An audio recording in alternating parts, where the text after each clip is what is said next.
Double engine की सरकार के प्रयासों से किसानों को मेहनत का पूरा दाम मिल रहा है। सब्सिडी और बीज पर बढ़ी सहायता अब सीधे किसानों को मिल रही है।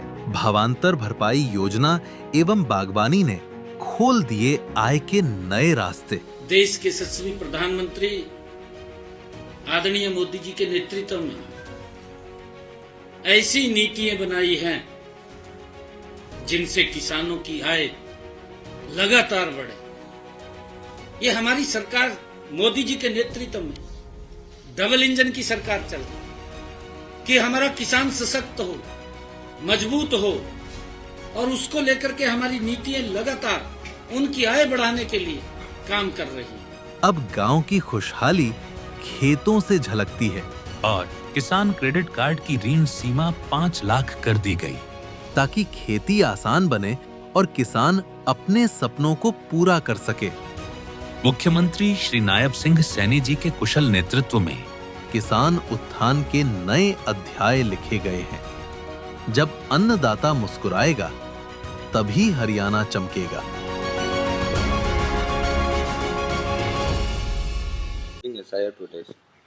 देखिए, महुआ मोइत्रो या ममता बनर्जी या फिर तृणमूल कांग्रेस ये बंगाल के ये धरता करता नहीं है। हम लोग जो है भारतीय जनता पार्टी या ऑपोजिशन, हम लोग भी बंगाली है। ममता बनर्जी को ये याद रखना पड़ेगा कि उनके लिए जो लोग वोट किए थे और उनके खिलाफ जितने लोग हैं वो संख्या में काफी ज्यादा है।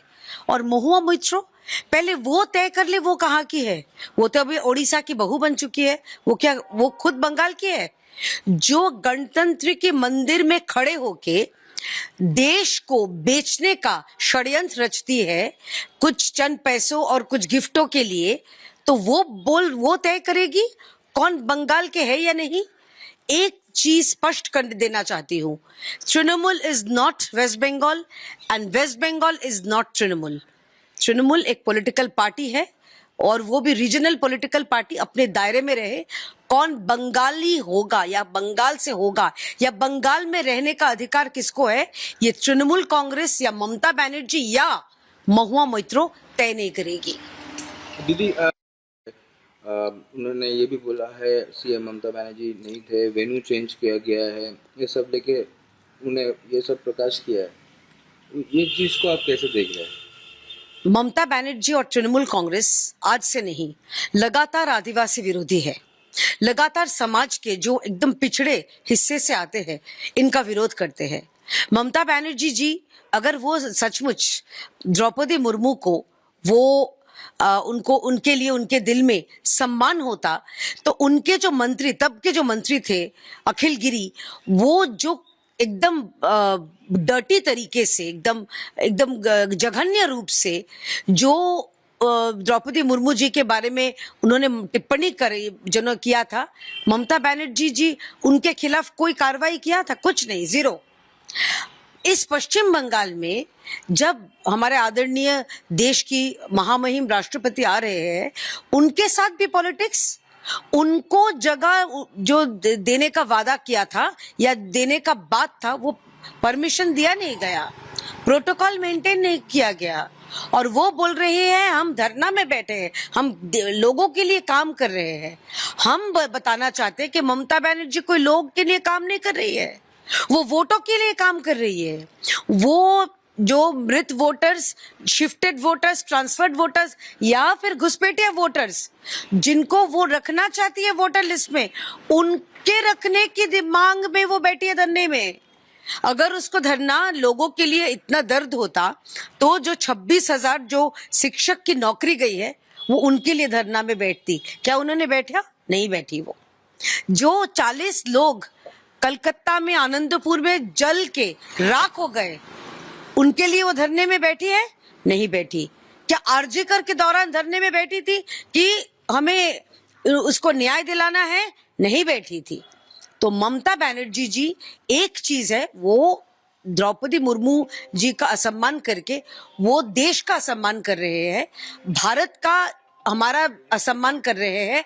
और सारे देश में जो ट्राइबल कम्युनिटी है, जो आदिवासी कम्युनिटी है, वो सबका सम्मान किए हैं। और उसके ऊपर वो महामहिम राष्ट्रपति जी को राजनीति के साथ जोड़ के वो सिर्फ पश्चिम बंगाल के नहीं बल्कि सारा विश्व में जो बंगाली है वो हर बंगाली का सर शर्म से नीचा करने की जो श्रेय जिनको मिलता है वो है ममता बनर्जी। क्योंकि एक बंगाल के लिए एक ही है, इस चीज को आप कैसे देख रहे हैं? ममता बनर्जी उनको जवाब देने को बोलिए, क्यों पश्चिम बंगाल में एलपीजी का जो ये स्टेट का जो टैक्स है वो क्यों घटाती नहीं है? उनका नाम में ममता है तो काम में थोड़ा सा ममता दिखाए और पश्चिम बंगाल के लोगों को राहत दे। दूसरे राज्यों में जो राहत मिल रही है पश्चिम बंगाल में क्यों नहीं मिल रही है? ममता बनर्जी ऐसे मुंह से बोल रही है कि गैस का दाम बढ़ा है, अरे आप घटाओ ना। वो कृपया जवाब देंगे कि पश्चिम बंगाल हमारे पड़ोसी राज्य ओडिशा, वहां पर पेट्रोल या डीजल का दाम पश्चिम बंगाल से कम क्यों है? ममता बनर्जी जी कितना सेस लेती है पेट्रोल डीजल या कुकिंग गैस पे, जरा उनके ऊपर वो थोड़ा सा आलोकपात करेंगे क्या? मुंह से हम एक बोल रहे हैं, काम में एक कर रहे हैं, एटा तो हवे ना दीदी।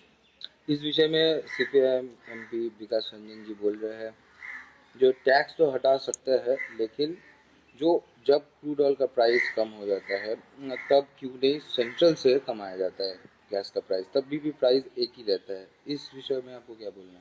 देखिए, विकास रंजन जी से हम बोलना चाहते हैं, उनका जो गठबंधन है जिन जिन राज्यों में कांग्रेस के साथ, वहां पर क्या हाल है, वहां पर कितना दाम घटाया है?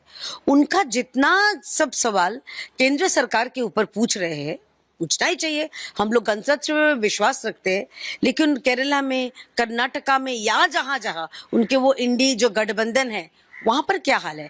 कर्नाटका में कितना गैस का भाव है, वहां पर क्यों घटाया नहीं जाता है? सारे कुछ करना है सिर्फ केंद्रीय सरकार को, या जहां जहां केंद्रीय सरकार की भारतीय जनता पार्टी की सरकार है उनको करना पड़ेगा। उन लोग खुद कुछ नहीं करेंगे। और वामपंथी जो है वो पता नहीं अब किस रास्ते में चल रही है, कभी तृणमूल के रास्ते, कभी कांग्रेस के रास्ते, कभी अपने रास्ते।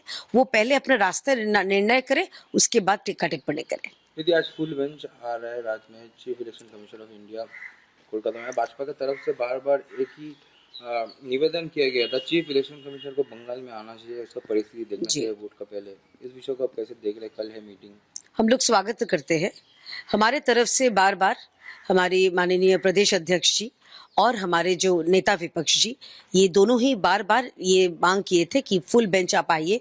ज्ञानेश कुमार जो सीईसी है, ज्ञानेश कुमार साहब आए और पश्चिम बंगाल के जो किन हालातों में यहाँ पर वोट होता है या होने का प्रयास किया जा रहा है ये तृणमूल पार्टी से, ये उन देखे, पूरा जो व्यवस्था है उनका संज्ञान ले और निश्चित करे कि जो पश्चिम बंगाल में जो विपक्षी है, विपक्ष राजनीतिक जो पार्टी है, खास करके भारतीय जनता पार्टी, उनका जो पोलिंग एजेंट जो रहेंगे या हमारे जो पोलिंग ऑफिसर्स जो रहेंगे उनका सुरक्षा निश्चित करे।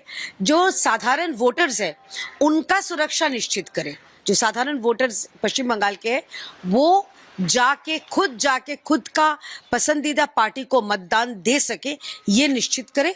इसी के बाद हम लोग और ऑब्वियसली जाहिर सी बात है कि एसआईआर में एक भी कोई जो अयोग्य जो व्यक्ति है वो नहीं रहना चाहिए। पश्चिम बंगाल में, पश्चिम बंगाल और भारत के जो जिंदा लोग हैं, जो जिस बूथ पे निवास करते हैं वो ही रहेंगे और कोई नहीं रहेगा, ये हमारी मांग है।